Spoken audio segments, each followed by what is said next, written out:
తిరుపతి జిల్లా నాయుడుపేట పట్టణంలోని ఎల్ఎస్ సాగరం వద్ద ఉన్న డాక్టర్ బిఆర్ అంబేద్కర్ గురుకులంలో కలుషిత ఆహారం తిని ఆదివారం అర్ధరాత్రి 91 మంది విద్యార్థులు తీవ్ర అస్వస్థతకు గురయ్యారు.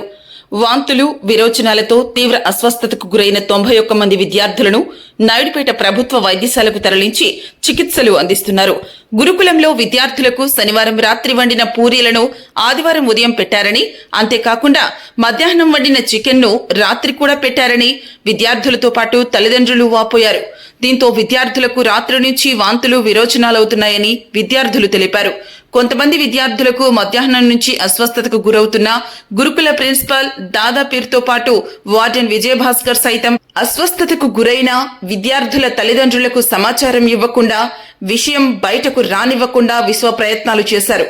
కానీ విద్యార్థుల పరిస్థితి దయనీయంగా మారడంతో చేసేదేమీ లేక అర్బన్ హెల్త్ సెంటర్ల వైద్యులకు సమాచారం అందించి గురుకులంకు పిలిపించి విద్యార్థులకు రహస్యంగా చికిత్సలు అందించారు. తమ పిల్లలు అనారోగ్యానికి గురైనా ఎలాంటి సమాచారం అందించకపోవడంతో తల్లిదండ్రులు ఆగ్రహం వ్యక్తం చేస్తున్నారు.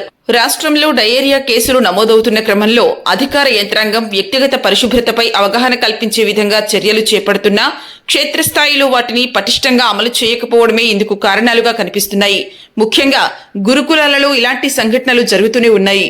మొన్న డక్కిలి బాలికల గురుకులంలో ఇదే సంఘటన చోటు చేసుకుని ఓ బాలిక మృతి చెందిన సంఘటన మరొక ముందే నాయుడుపేట బాలుర గురుకులంలో ఇలా 91 మంది విద్యార్థులు కలుషిత ఆహారం తిని అస్వస్థతకు గురికావడం గురుకులాల తీరును బట్టబయలు చేస్తుంది. నాయుడుపేట గురుకులంలోని వార్డెన్ మిగిలిపోయిన పాడైపోయిన ఆకుకూరలు, కాయకూరలతో భోజనం తయారు చేసి పిల్లలకు పెట్టడంతో ఫుడ్ పాయిజన్ అయింది.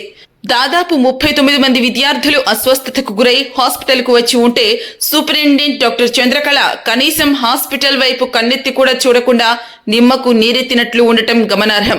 ఇలా ఉంటే విద్యార్థులు అస్వస్థతకు గురయ్యారన్న సమాచారం తెలుసుకున్న టీడీపీ యువజన నాయకులు నెలవల రాజేష్ హుటాహుటిన గురుకులం వద్దకు చేరుకుని విద్యార్థుల పరిస్థితిని పరిశీలించారు. విద్యార్థులకు దగ్గరుండి పెద్ద సేవలు అందేలా చర్యలు చేపట్టారు.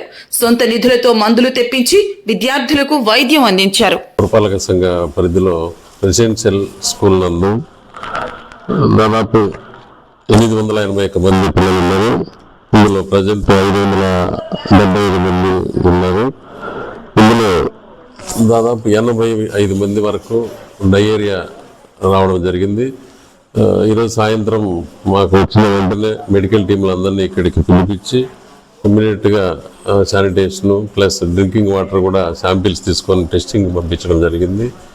మా టీం అంతా ఇక్కడ ఉన్నామండి. ఎక్కడైతే కొంచెం ఇబ్బందికరంగా ఉన్న వాళ్ళందరినీ కూడా హాస్పిటల్ షిఫ్ట్ చేయడం జరిగింది.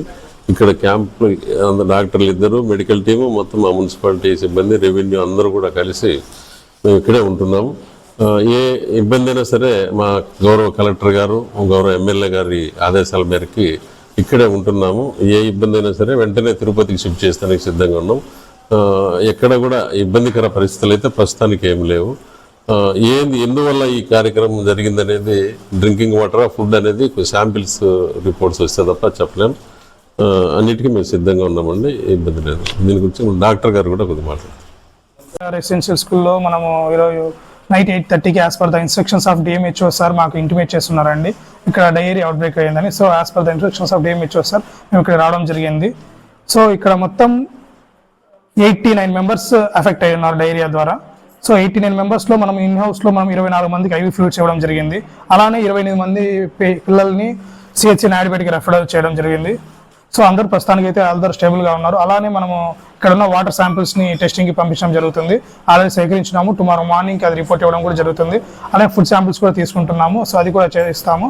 సో అలానే మనకి ఇక్కడ సిమ్టమాటిక్ ఉన్న పిల్లలందరికీ కూడా మనము టాబ్లెట్స్ అని ఇవ్వడము, ఓఆర్ఎస్ ఇవ్వడము, అలానే ఇక్కడ ఉన్న కొద్దిగా పరిసరాలను కూడా పరిశుభ్రంగా ఉంచాలని శానిటేషన్ వాళ్ళకి ఇవ్వడం ప్రిన్సిపల్ గారికి జరిగింది. సో మనం ఇక్కడ ఉన్న పరిస్థితులన్నిటికీ మనము ఎటువంటి ఇబ్బందులు రాకుండా చూసుకునేదానికి మన మెడికల్ టీం నుంచి డిఎంహెచ్ఓ సారి సహకారంతో, మన కలెక్టర్ గారి సహకారంతో, మన కమిషనర్ గారి సహకారంతో అన్నిటికీ మనము చేయవలసిన సహాయ చర్యలు మా మెడికల్ టీం అందుబాటుకి సిద్ధంగా ఉంది. మరిన్ని న్యూస్ అండ్ అప్డేట్స్ కోసం ప్లస్ న్యూస్ ఛానల్ ను సబ్స్క్రైబ్ చేసుకుని బెల్ ఐకాన్ ను ప్రెస్ చేయండి.